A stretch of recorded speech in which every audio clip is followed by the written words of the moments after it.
Suleiman Manase Njenza.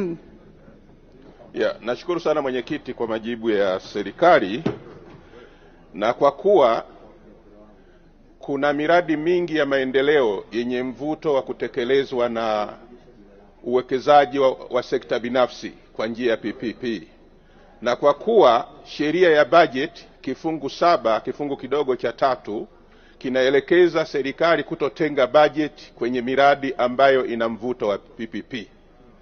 Je, swali namba 1, imejipanga vipi serikali kutekeleza miradi ya barabara yenye mvuto na sekta binafsi ikiwemo barabara ya Igawa, Mbeya, Tunduma pamoja na bypass ya Uyole, Songwe?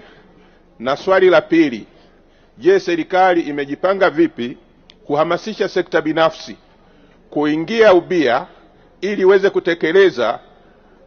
kutekeleza ujenzi mpya na uboreshaji wa reli ya Tazara ikiwemo na uendeshaji?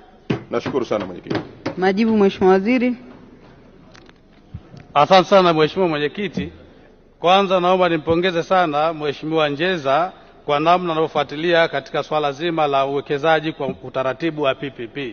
Mheshimiwa Mwenyekiti, serikali inaendelea kuhamasisha sekta binafsi na kuwaita kabisa kuandaa miradi tofauti kwa lengo la kushiriki katika miradi ya PPP, na miradi yao ikionekana inafaa katika utaratibu huo, basi inafanyiwa kazi na hatimaye kufika kuweka saini na utekelezaji wa miradi tofauti. Kuhusu kipande cha Igawa alichokitaja Mheshimiwa Njenza, Igawa Tunduma, kwa sasa yupo mshiriki wa sekta binafsi ambaye anaandaa mradi kwa kupitia utaratibu wa PPP. Mheshimiwa Mwenyekiti, swali lake la pili, serikali ya Tanzania na Zambia zipo kwenye majadiliano kati yake na serikali ya China, na kwa sasa imefika hatua mzuri. Wakati wowote serikali ya Zambia na Tanzania pamoja na serikali ya China zitaweka saini kupitia kampuni ya CECC. Asante.